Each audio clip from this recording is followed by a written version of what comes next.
Bismillahirrahmanirrahim. Assalamualaikum warahmatullahi wabarakatuh. Alhamdulillah.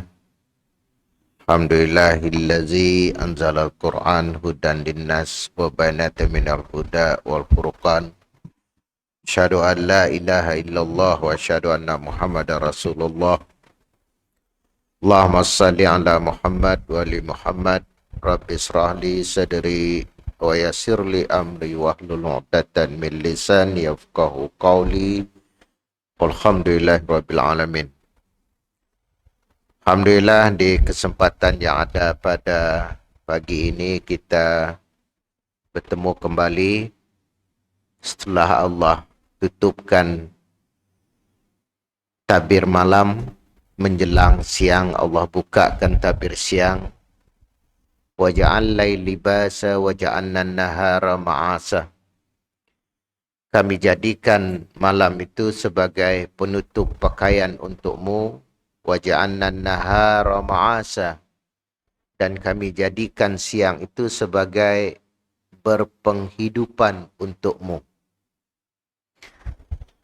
Memasuki di awal Muharram setelah kita melewati Zulqaidah, Zulhijjah, masuk kepada Muharram yang dia termasuk di dalam bulan-bulan haram yang sebahagian para ulama mengatakan bulan yang cukup dimuliakan oleh Allah SWT, dan ada hal besar dalam hal perkara tersebut di mana umat Islam dan dulu dalam pandangan jahiliyah itu bulan yang diharamkan untuk berperang.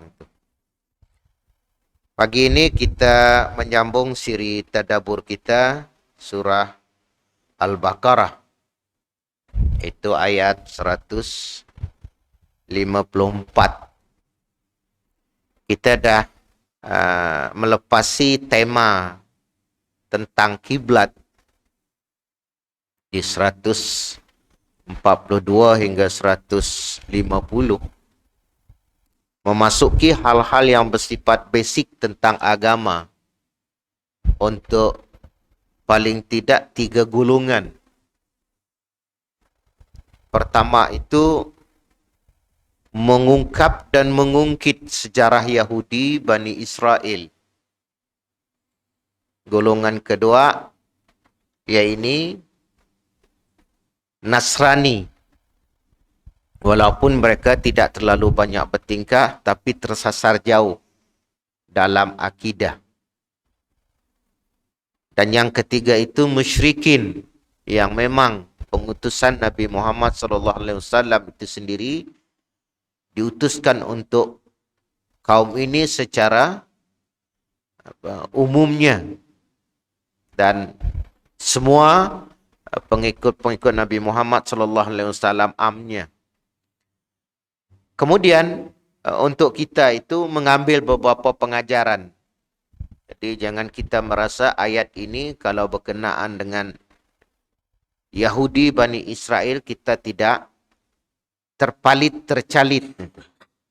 Tapi kita terkena sama. Di terakhir kita membahas 153 tentang asas yang harus ada kepada umat ini dalam menghadapi realiti. Kita review di ayat 153 ini supaya ada sambungan. As-Sa'di di dalam tafsirnya mengetengahkan tentang kesimpulan basic asas yang harus ada pada umat dalam menghadapi situasi. Di mana ayat itu mengatakan, nauzubillahi minasyaitonirrajim, ya ayyuhallazina amanu na'amanusta'inu bisabri wassalah innallaha ma'as sabirin. Itu. Wahai orang-orang yang beriman, mintalah pertolongan kepada Allah dengan sabar dan solat. Sesungguhnya Allah beserta orang yang sabar. 3 kutipan yang kita ambil di sini. Perintah menghadapi situasi dan kondisi itu. Sebab ayat ini khusus untuk orang yang beriman. Sebab itu saya kata, ketiga golongan yang tadi, yaitu Yahudi, Bani Israel, dan musyrikin, kita orang beriman jangan merasa terlepas, bebas, tidak terkena ayat. Kita terkena. Kalau Yahudinya, mereka diuji dengan pengalihan kiblat itu. Ya. Dan kalau Nasraninya, walaupun penyangkutan tentang kiblat, tapi tauhid mereka itu telah tersasar jauh. Ka'bah itu adalah lambang ketauhidan kepada Allah SWT. Kena juga. Kemudian, musyrikin yang kita tahu, ada sebahagian mereka itu memang sudah sedikit mendapat khabar daripada Bani Israel tentang kedatangan Nabi Muhammad sallallahu alaihi wasallam, tapi mereka tersasar jauh syirik itu dengan jahiliyah mereka. Walaupun kalau kita mengira zaman nenek Nabi itu, sebahagian sejarawan itu mengata itu zaman fatrah. Zaman terputusnya rangkaian risalah kenabian. Apakah mereka terkena satu tuntupan kewajiban? Itu kita serah kepada Allah. Kita si ada nak menghukum. Itu zaman fatrah. Dan sisa agama Hanif itu masih terasa ketika Abrahah menyerang Ka'bah. Nenek Nabi madah apa? Oh, kembalikanlah rampasan ternakkanku. Tapi urusan Ka'bah itu ada tuannya. Bahasa sederhana, tapi dimaklumi. Artinya ada pencipta. Itu masa fatrah. Dan waktu itu juga ada kisah Nabi Muhammad sallallahu alaihi wasallam berjumpa dengan Warakah bin Naufal. Warakah bin Naufal ini pakai Injil, pakai Taurat. Ini signal menunjukkan bahawa kesan-kesan agama Hanif masih di Mekah. Jadi kalau kedatangan Nabi Muhammad SAW itu sendiri membawa ajaran, istilahnya yang bahasa umum itu disebut ajaran langit. Bukan kita menganggap ayat pin. Agama samawi lah maksudnya itu. Membawa konsep yang jelas sama itu. Dalam mata rantai nubuah kenabian. Maka sepatutnya Nasrani harus ikut. Kita lihat di 154 masih diperungkapkan tentang bagaimana harus menyikapi terjadinya hal-hal menyangkut perkara yang terjadi kepada umat Islam ketika mana mereka itu meninggal atau wafat atau juga syahid. Kenapa hal ini harus diungkap di dalam ayat ini? Ada suatu tanggapan bahawa matinya mati begitu sahaja. Baik masa ketika di awal Islam, pertengahan dan akhirnya, tetap juga mereka di dalam kondisi yang sama. Sebab itu Allah mengatakan, A'udzubillahi minasyaitonirrajim wa la taqulu liman yuqtalu fi sabilillahi amwatam bal ahya'un walakin la tash'urun. Dan janganlah kamu mengatakan tentang orang-orang yang gugur di jalan Allah bahwasanya mereka itu mati, bahkan sebenarnya mereka itu hidup tetapi kamu tidak menyadari. Ini ayat, kita sambung ayat 154. Kita lihat bagaimana As-Sa'di di dalam komentarnya. Ketika Allah menyebut perintah untuk menjadikan kesabaran sebagai penolong, itu saya awal tadi ungkap tentang 153. Biasanya para penafsir itu membawa korelasi hubung kait ayat. Kesabaran sebagai penolong dalam segala hal, Lalu dia menyebut sebuah contoh dalam menjadi kesabaran sebagai penolong, yaitu berjihad di jalan Allah. Tekanan di sini, tekanan awal-awal lagi, Rasulullah dah mengungkapkan melalui firman Allah Subhanahu wa taala itu motivasi orang yang di jalan Allah. Mana kondisinya adalah fi sabilillah. Saya ingat yang pakar main bahasa itu bila disebut jalan Allah, jalan itu diganding dengan Allah, maksudnya apa? Dalam kondisi dia mematuhi syariat Allah. Dalam dia itu melaksanakan perintah Allah. Fi sabilillah. Apa sebab kalau digandingkan dengan kalimat Allah, itu cukup istimewa. Sebab itu orang menuntut ilmu, dia kata, fi sabilillah. Cukup istimewa. Okay. Man kharaja fi talabil ilmi, wahuwa fi sabilillah hatta yarji'a. Barang siapa yang keluar dalam rangka menuntut ilmu, dia di jalan Allah. Itu kan. Nanti semuanya kalau diganding dengan Allah, kalamullah. Itu bukan sembarang. Yaitu bila semuanya disebut Khalilullah, kekasih Allah. Nabi Muhammad dan juga Nabi Ibrahim juga disebut sebagai Khalilullah. Digandingkan dengan kalimat Allah. Saifullah, pedang Allah. Itu cukup istimewa. Contoh dalam menjadikan kesabaran sebagai penolong yaitu berjihad di jalannya. Di mana jihad itu merupakan ketaatan paling utama yang bersifat jasmani. Yang bersifat fizikal.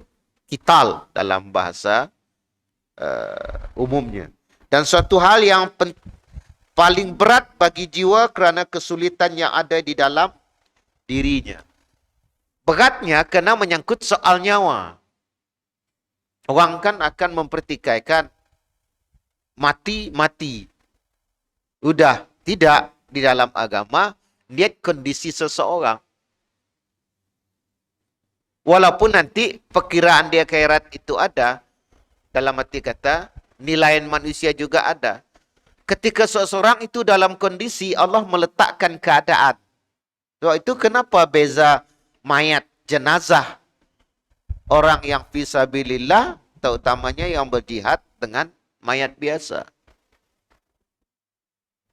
Sebab sama juga badan terkujur kaku. Tapi ketika orang dalam kondisi perang, dia sudah menghabiskan segala kehidupannya untuk hal yang menyangkut soal perang. Nyawa taruhan.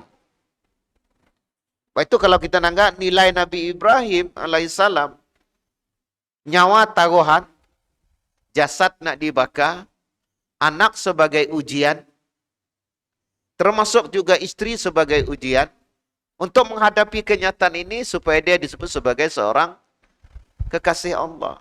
Kalau sebahagian ahli tafsir itu meletakkan bahawa ujian demi ujian untuk umat ini. Ujian kepada Bani Israel supaya ketaatan itu diminta untuk supaya mengalihkan kiblat. Ketaat umat Nabi Muhammad, Rasulullah sendiri itu harus bersabar menunggu perintah daripada Allah pengalihan kiblat. Ya sahabat harus sabar menghadapi ejekan Bani Israel sementara menunggu perintah daripada Allah untuk pengalihan kiblat. Semua diuji. Adakah kita lepas daripada ujian? Al-Mulk. Okay? Allazi halakal mauta wal haya liyabluwakum ayyukum ahsanu amala. Okay? Kita diuji terus. Bangun pagi aja nak melepas selimut tu bukan senang nak. Apalagi malam tadi nemu jam. Okay? Nangga perauk berias nak. Confirm balik akhir. Ada yang pulang awal kecewa. Perauk lambat gila. Ni nama aja berias. Bila berias tu tazin kata orang bahasa Arab. Untuk ditonton kecantikan bukan lihat kecepatan. Mun belombak perauk bau kecepatan dilihat. Ada yang banyak ngerepak. Lambat gila. Satu perauk ke satu perauk. Nama nak berias. Bila berias, lambatlah cerita angkatannya. Okay. Ya, jadi janganlah dikepak ke tetangga aja, tapi yalah. Okay. Bangun pagi kita diuji oleh Allah Subhanahu Wa Taala. Jiwa kita. Baik itu yang paling mahal dalam dunia itu menyangkut soal kejiwaan. Baik itu fi sabilillah, itu Allah kena ungkap hal ini menyelesaikan permasalahan. Jangan anggap orang Islam itu bila dalam kondisi taat kepada Allah, bahasa kita matinya mati katak. Okay. Tapi kalau ikut Sayyidina Umar, matinya haiwan itu siklah risiko tinggi apa sebab mati aja. Tapi kita ada yaumiddin, ada perkiraan di akhirat kelak. Nah, senang-senang aja mati. Si mungkin. Okay. Hal yang berkaitan dengan nyawa, dan kerana hal itu boleh mengakibatkan kematian. Saya baca kitab asli itu, pakai kalimat bisa, baru saya perasan. Bukan penterjemah tu, penterjemahannya gaya Indon. Ya. Mengakibat kematian serta kehilangan nyawa yang hanya disukai oleh orang-orang yang cinta kepada dunia.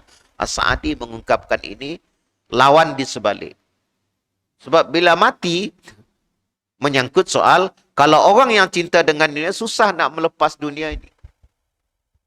Tapi yang namanya ajal, si nangga umur. Ajal, si nangga, kalau umur itu, bahasa Arab, ajal itu sendiri itu ketentuan. Kalau dikatakan, juga, maut ajal si nangga bait sakit.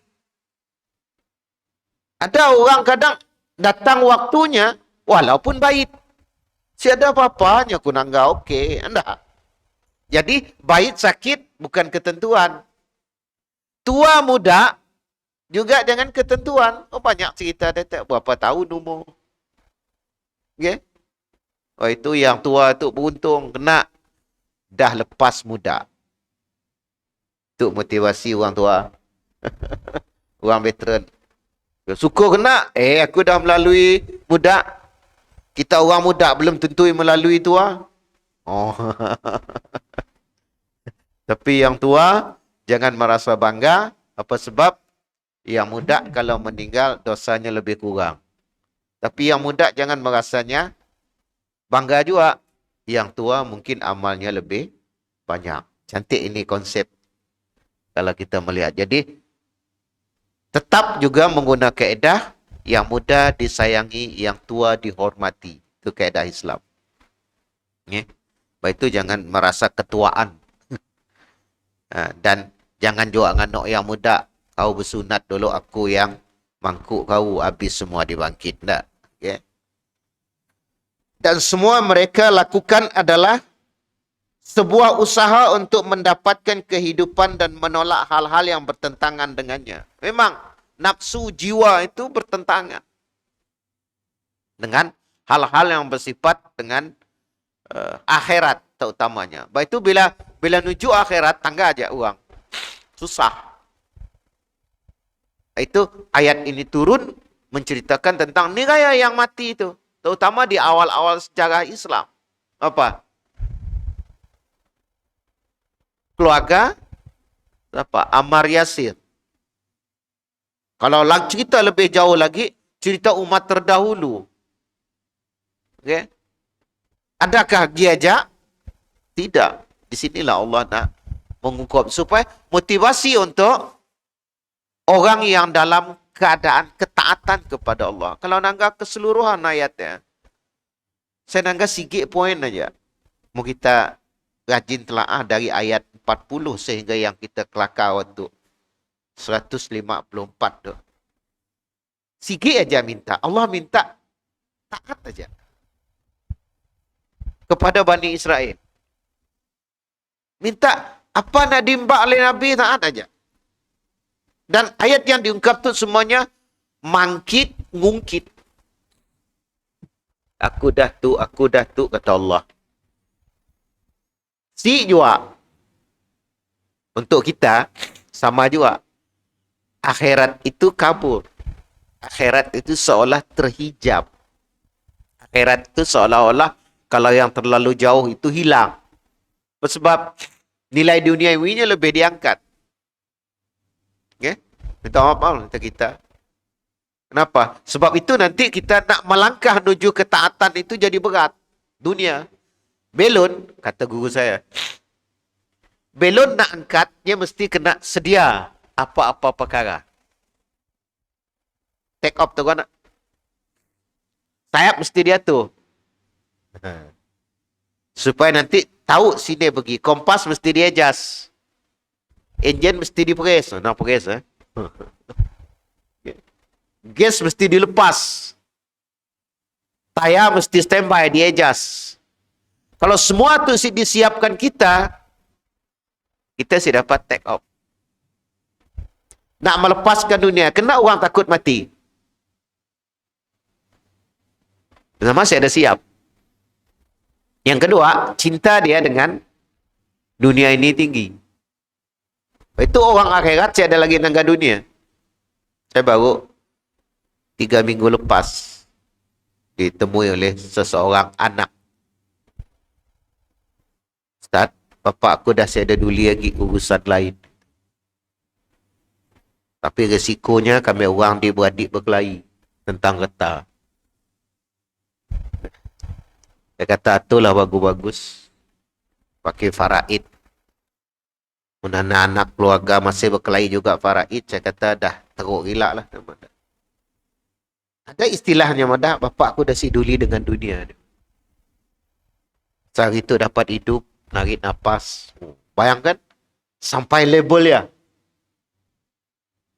Bapak diuji sedang, waktu ya, melepaskan urusan dunia. Mau si mau rela atau terpaksa.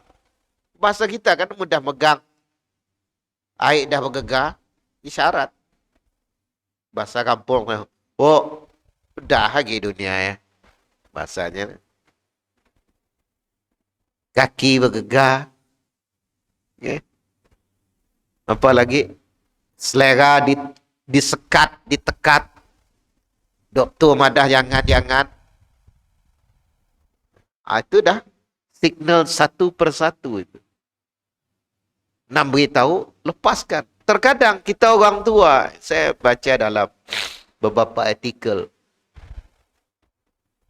Bila sekeliling kita dah orang si peduli dengan kita, pertama faktor kita tua. Yang kedua, kita ada berfungsi lagi. Seolah-olah isyarat dia beritahu, wahai hambaku, si ada hambamu peduli dengan sesama hamba. Sekarang kembalilah kepada yang sepatutnya kamu hambakan. Kembali kepada Allah.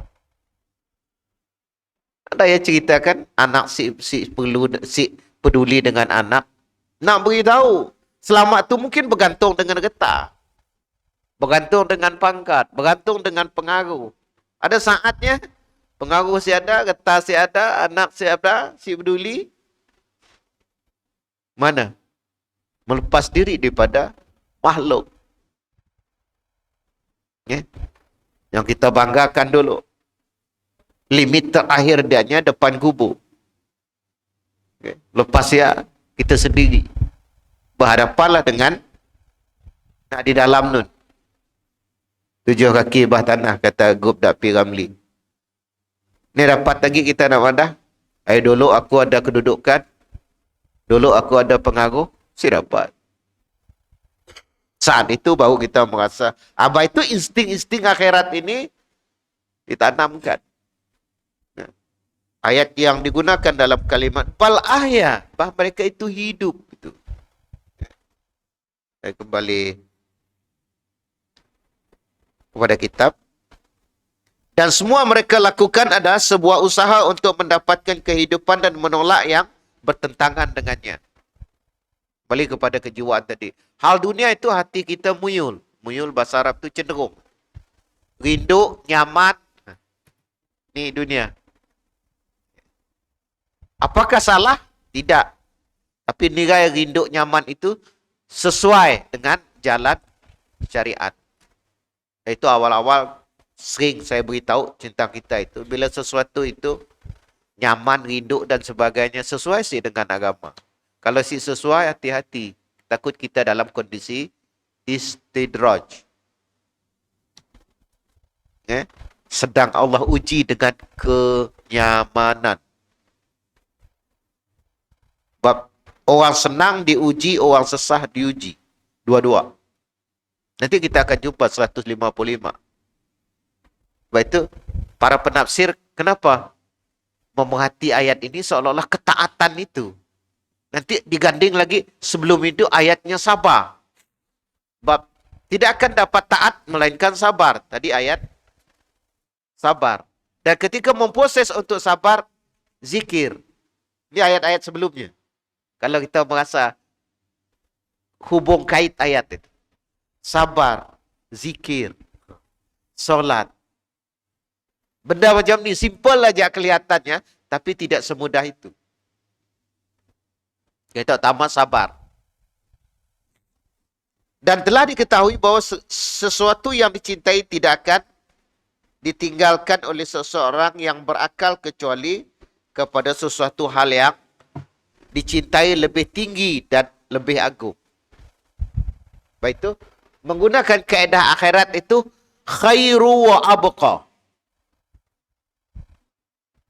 Saya takut kalimat ini sebab sebagian kawan-kawan yang mentafsir ayat itu, bila kelakar tadabbur ayat ini, gini lagi hidup. Bila dikatakan khairat itu khairu wa abqa, baik dan kekal. Mana sih ada jalan lain lagi? Transit kita dah selesai. Sekarang kita sedang transit di terminal ketiga selepas alam ruh, alam rahim, alam dunia. Kita masih ada terminal lain. Yang kedua, selain khairu wa abqa khalidina fiha. Dia juga mengerikan ayat ini. Kita tengok yang mentadabbur ayat itu. Beberapa orang syekh. Mundah kekal di akhirat. Apa jadi kita di ujung nun? Gini kita kena ke ujung. Masalah sekarang kita di perjalanan tu siap sih untuk ke hujung tu. Sebab semua yang masuk, semua yang di akhirat itu menyesal. Oh, ini juga. Semua orang di akhirat sesal tak? Ya. Nah, melainkan orang dapat surga Firdaus. Tapi nak dapat surga Firdaus, kita cek ayat. Surga Firdaus. Selalu imam kita baca ayat. Bukan sembarang. Solat bukan rukun aja, bukan syarat aja solat. Solatnya mesti kualiti. Apa? Allazina hum fi solatihim khashi'un. Orang yang khusyuk dalam solat. Masih lagi ayat solat, allazina hum ala salawatihim yuhafizun. Orang yang memelihara, saya sebut sebagai memanage solatnya dengan bagus. Itu baru sembahyang saja. Ayat seterusnya, allazina hum li amanatihim wa ahdihim ra'un. Orang yang menjaga amanah ni lagi berat. Itu nak ke surga Firdaus, itu kebijaksanaan seorang wanita. Kalau silap saya dalam perang Hunain itu, ketika dia nak sahid itu, dia minta kepada Nabi, boleh sehatnya jadi jiran Nabi. Oh, dahsyat. Banyak lain yang diminta, yang dia minta jiran kita. Sebab anaknya syahid, suaminya syahid. Jelas mempertahankan dalam peperangan seorang wanita dalam Islam. Ya. Jadi yang minta dengan Nabi pelik. Jiran Nabi. Mujiran Nabi, surganya kelas apa? Si tahu berapa V. Mana ini cukup bijak. Mana orientasi akhirat itu memang tinggi. Maka Allah Subhanahu Wa Taala mengabarkan bahawa barang siapa yang terbunuh di jalannya ini berperang di jalan Allah dengan maksud untuk meninggikan kalimat Allah. Dalam kaedah agama disebut li'i'la'i kalimatillah. Saya sering yang oleh guru kalimat tu. Kata kalimatullah ya ulia li'i'la'i kalimatillah. Hampir tiap kali kalau Syekh Abu Bakar Al-Habsyi Maksud Dr. Salim As-Sagaf itu sering. Ya akhi, apa lagi yang kamu mau dalam kehidupan ini? Melainkan untuk li'ilai kalimatillah. Mengangkat kalimat Allah. Selalu kita kan mengangkat perut kita. Jadi orang kenyang.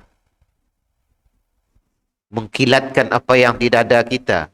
Supaya disebut nama kita sebagai orang yang terkenal. Memberatkan bau kita dengan bintang-bintang gemerlapan. Dengan pangkat derajat itu. Dan itu semua tidak salah. Tapi jangan menjadi itu yang kita angkatkan dalam kehidupan. Jadi maksudnya di sini itu, ketika kita dalam dunia materialisme ini, glamour yang kita ambil. Ada yang cuba ngejar glamour tu, apa cerita 2-3 hari lepas di viral. Si dapat juga rekod menangis paling lama ada di viral. Tetapi si dia ambil rekod. Kecewa kan, dah nangis. Jadi nangis terus sajalah. Saya kata, dunia tu dah ada kerja lain. Banyak kerja mesti ada. Pergi ke situ nolong kami orang. Beri makan burung ada. Okay. Nolong hampa kapet itu. Li'alai kalimatillah itu mengangkat kalimat Allah dalam kehidupan ini. Sebab itu mulianya Nabi Ibrahim kenapa? Ketaatannya. Mulianya Nabi Musa itu kenapa ketaatan? Begitu juga mulianya Nabi Isa alaihissalam. Begitu juga para anbiya, para nabi-nabi yang lain itu. Sebab mengangkat kalimat Allah. Bahasa mudah kita apa?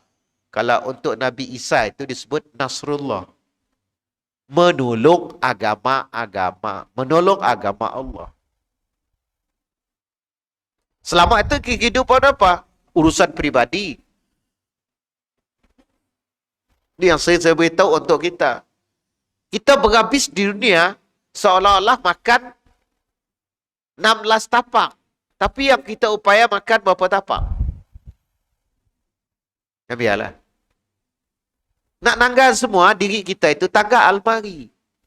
Daripada almari pakaian kepada almari kasut. Itu kita. Pelik ya Ustaz. Maksudnya hamma itu kita dengan dunia. Kita dengan dunia. Jadi, sebab itu nanti dia meletak kualiti di situ. Jangan sembarang ya, pangkatnya, kan? Nak ngukur di sini. Bukan saya ada salah di sini. Tapi cara kita mengukur. Sebab itu, Saidina Umar kalau mengukur nilai ketakwaan. Itu Saidina Umar. Yang kedua, dia mengukur benar atau salah.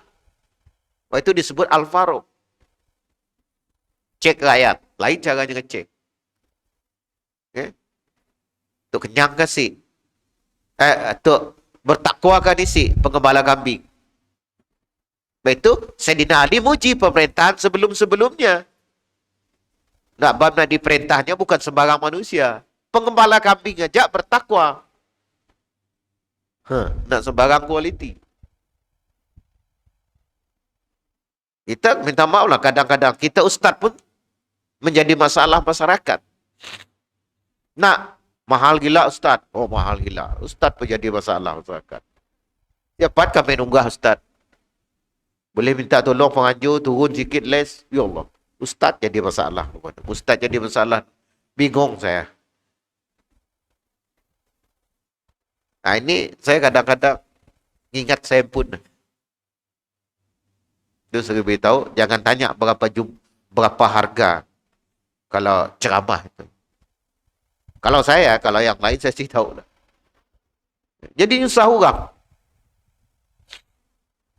Sehingga orang ada, ni nak diharap kita. Kalau yang memandu umat, membawa umat, terbuai dengan dunia. Ya. Walaupun saya faham, benda-benda itu ada yang kita maklumi dalam agama. Sebab itu kita ada namanya seikhlasnya, ada nama bahasa ekonomi infak, ada namanya sedekah, ada namanya hadiah. Kena Islam mengatur ya semua. Maksudnya apa? Kita pandai mengkondisikan. Kenapa yang nyembelih? Korban sih boleh. minta upah. Tapi kita maklum aja, orang tua saya suka dengan Iko, beri ada Iko. Oh, dah. Cuma dicerita-cerita lagi. Tiap tahun orang tua saya dah. Sini pergi ikut, mau ikut lah dia.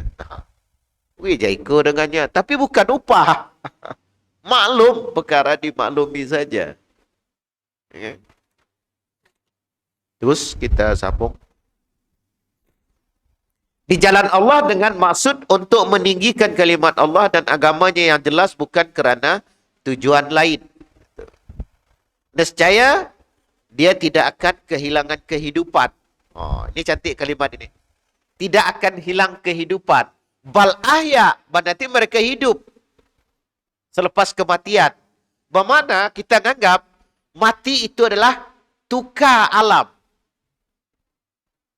Nya hidup selepas mati. Bermakna tukar alam. Walaupun secara jasad terkujur kaku nak dikubur. Tapi bila Allah madah bal ahya, bahawa mereka itu hidup. Tapi dengan syarat apa? Hidup dengan baik itu ketika dalam kehidupannya di dunia itu juga orang yang baik. Bahasa kita orang yang soleh. Yang jelas bukan kerana tujuan lainnya. Nescaya dia tidak akan kehilangan kehidupan yang dia cintai. Bahkan dia akan memperoleh kehidupan yang lebih utama, lebih sempurna daripada apa yang diperkirakan dan difikirkan. Maka orang-orang yang mati syahid itu, nanti kita lihat di surah yang lain. Surah Ali Imran. Mereka itu hidup di sisi Rabb-nya dengan mendapat rezeki. Cuma bayangan kita jangan anggap rezeki di dunia macam di dunia. Tentu lebih. Tentu lebih. Sebab itu setiap kali kita beroptimis, apa yang Allah ambil, Allah akan beri. Cuma kita kadang-kadang merungut itu susah nak baca ayat tahdi. Okay. Pak malang ke pak tu. Ini kisah kawan saya. Okay. Nak si dapat. Camry lama tu nak siapa dipakai. Camry. Vios lama. Tu gepaknya. Lastnya apa? Alhamdulillah anak tuanya beli X17. Kan? Apa hal gepak tadi? Rupanya rusak ya, Allah nak beri yang baik. Ini kisah kawan saya. Anaknya engineer, bapak pun engineer. Ya Allah, saya tengok Vios lama tu nak susah di itu, Ustaz. Ya, dah mahal lagi apa semua. Lepas 2-3 minggu lepas ya ada anak beri apa? 70. Naik Ustaz.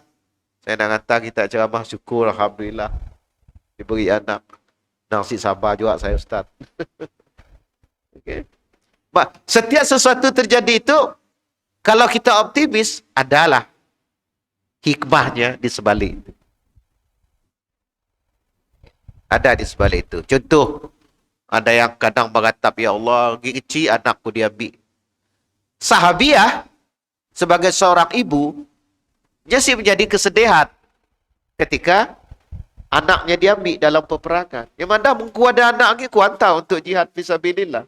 Sebabnya dia dunia lain.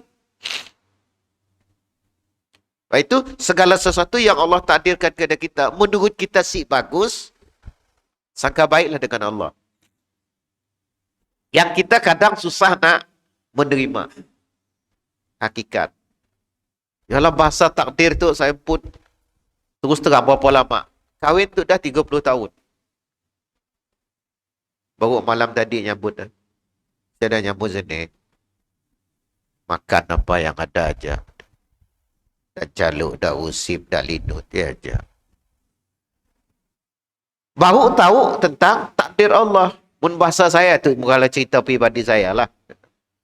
Mun aku dengan tembang lama aku ya, gini ndak hidup aku. Di matanya aja dah 2 jenis. Di pipinya aja 3 jenis. Di bibir aja dah 2 jenis. Nasib aku dengan bini aku tuk lawati tak? Kereta aja. Ni mau saya nangga hidupnya ni. Mau makin kancil, makin rusak. Makin kancil, rusak. Answer memang ni makin bagung. Nasib aku si jadi dengan kau. Nak baca takdir dah 30 tahun kahwin baru nemu. Nang Allah menadir aku dengan bini aku tu. Lagi saya nangka kunyit di tangan. Tembang lama tu. Oh, tembang lama. Ya Allah, komanda. Ada berkikis bulu betis. Nak baca takdir ya lama. Sebab kita bukan orang yang menentukan takdir. Allah. Hadirat. Sebab itu, yang ada di dalam manage benda ya, di dalam rukun iman. Percaya kepada kata dan ada. Sebab itu, wasabit. Dan kita minta kita dikokohkan hati kita dengan kesabaran. Untuk menerima takdir yang terkena kepada Nabi Ayub. Bodoh, berat. Takdir Nabi Ibrahim, berat.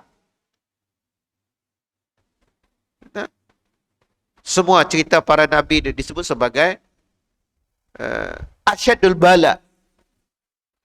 Seberat-berat ujian. Seberat-berat ujian. Balik lagi.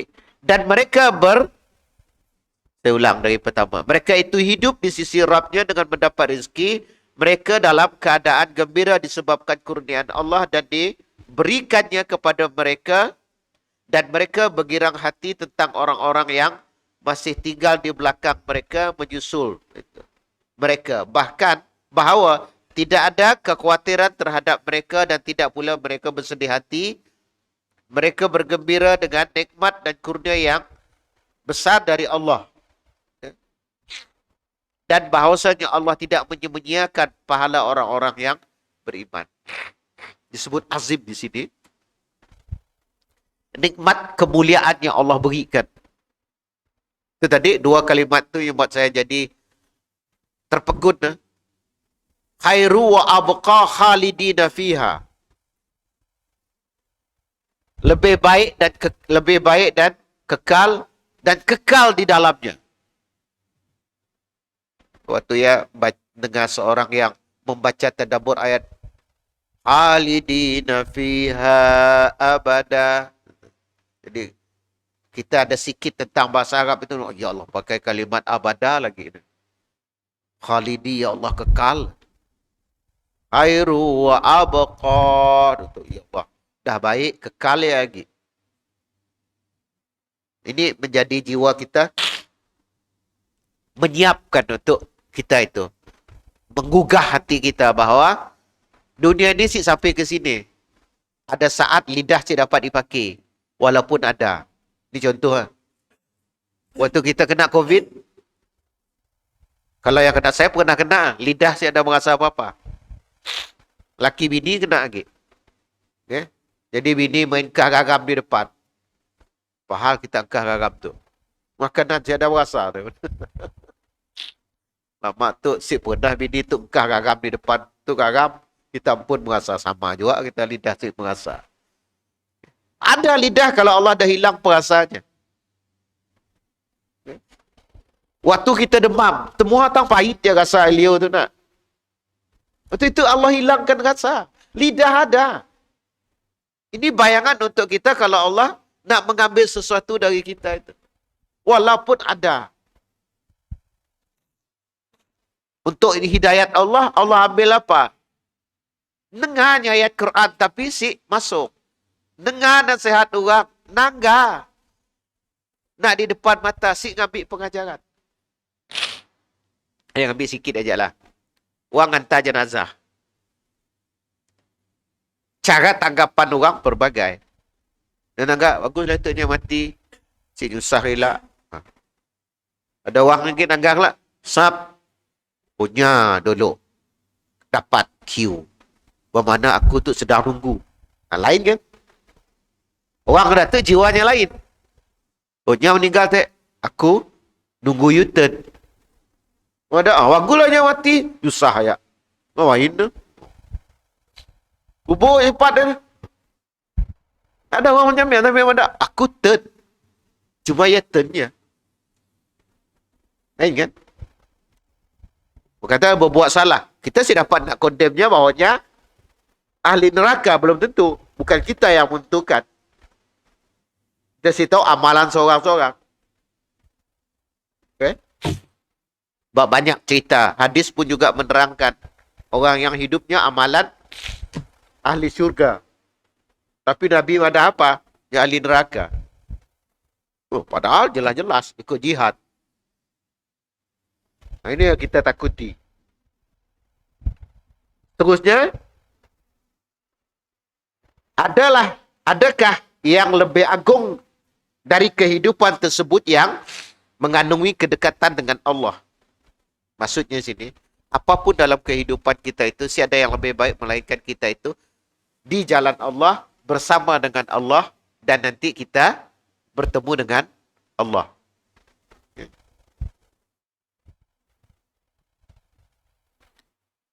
Rizki dari kehidupan tersebut mengandungi kedekatan kepada Allah Subhanahu Wa Taala dan menikmati rezekinya yang bersifat jasmani seperti makanan, minuman yang lazat serta rezeki yang bersifat rohani seperti kesenangan. Hilangnya segala kekhawatiran dan kesedihan. Inilah kehidupan di alam barzah yang lebih sempurna dari dunia. Bahkan Nabi SAW telah mengabarkan bahawa ruh para syuhada ada dalam perutnya. Ini tembolok. Saya tahu bahasa itu.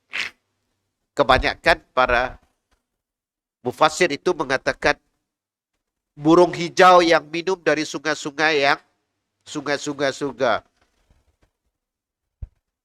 Ini ruh para syuhada. Makan buahan surga dan berlindung di dalam sangkar-sangkar yang digantung di bawah arasy. Itu ni dalam Sahih Muslim nombor hadis 1887, hadis daripada sanad Ibnu Mas'ud. Pak nak kelakar macam tu, kena clear. Takut orang komen apa-apa. Jadi sila rujuk di sia pun. Nak cerita ini susah nak dicerita kita alam surga kan. Alam akhirat. Ayat ini mengandung anjuran paling besar untuk berjihad di jalan Allah dan konsisten di atas kesabaran. Jadi ketika dikatakan orang itu kematian, adakah mati begitu saja? Ayat tadi kan? Yang kita tadabbur. Tidak. Beri motivasi untuk kita. Jikalau hamba merasa apa yang didapatkannya orang-orang yang terbunuh di jalan Allah berupa pahala, nescaya tidak akan ada seorang pun yang mau terlambat melakukan. Artinya, lari daripada medan jihad, si mau ikut berperang, itu tidak akan. Namun kerana tidak adanya pengetahuan yang pasti yang sempurna itu yang membuat hilangnya tekad. Artinya lemah semangat. Itu yang keluar kalimat apa? Zaman P. Ramlee. Hidup susah, mati susah. Kan? Hidup sih jelas. Kenapa susah mati kalau ke surga tak? Bertambah lelaplah orang yang tidur dan melewatkan ganjaran. Artinya kita seikut sama dalam beramal, seikut sama di dalam jalan Allah, rugi. Itu yang agung lagi ghanimah. Kalau di dunia kita dapat ghanimah. Kenapa tidak begitu? Padahal Allah telah mengatakan dalam surat Taubah, Innallaha hastara minal mu'minin anfusahum wa amwalahum bi anna lahumul jannah yuqatiluna fi sabilillahi fayaqtulu wa yaqtalun. Allah membeli orang-orang yang beriman diri dan harta mereka dengan memberikan surga untuk mereka. Mereka berperang di jalan Allah lalu mereka membunuh dan terbunuh. Allah membeli maksud ini imbal balik. Bahasa kita jual beli. Bila jual beli, Allah beri sesuatu yang cukup istimewa. Nyawa taruhan bagi orang yang jihad fisabilillah. Kita nak tutup. Demi Allah, sekiranya manusia memiliki 1000 jiwa yang kemudian jiwa tersebut akan pergi satu persatu di jalan Allah, tidaklah menjadi suatu yang agung dibanding dengan pahala yang besar tersebut. Sikit lagi. Oleh itu, tidaklah para syuhada berangan-angan setelah mereka pasti mendapat ganjaran dan pahala yang baik dari Allah, kecuali mereka ingin kembali ke dunia sehingga mereka mendapat terbunuh di jalannya sekali lagi dan sekali lagi. Maksudnya apa? Orang yang kalau dah tahu benda ini seolah-olah mendapat nyawa banyaknya mau sentiasa di jalan Allah. Okay? Kita tutup ayat ini adalah dalil yang menunjukkan adanya kenikmatan alam barzah dan siksaannya sebagaimana banyak ayat-ayat yang menunjukkan hal tersebut. Okay, pengajaran kita nak ambil, kita dalam kehidupan adalah menentukan arah kehidupan kita. Kena tahu, selepas hidup ni ada kematian. Yang kedua, kita diajar untuk mempersiapkan kematian kita. Adakah kematian kita di jalan Allah atau mati saja? Yang ketiga, kita minta kepada Allah SWT, hubung kait ayat yang sebelumnya, jalan sabar itu menjadi Allah tanamkan dalam diri kita. Sebab sabar itu adalah orang yang kedekatan dengan Allah SWT. Dan terakhir, kita minta Allah tetapkan sabit qalbi, tetapkan hati kita untuk terus bahawa tidak melangkah, tidak berbuat, tidak melakukan sesuatu melainkan di jalan Allah. Tidak semestinya kita ikut di dalam peperangan, tapi dalam ketaatan, ketundukan, kepatuhan kepada Allah. InsyaAllah. Amin ya rabbal alamin. Kita tutup. Subhanakallah wa bihamdi asyhadu an la ilaha wal asri innal insana lafi khusr. Assalamualaikum warahmatullahi wabarakatuh.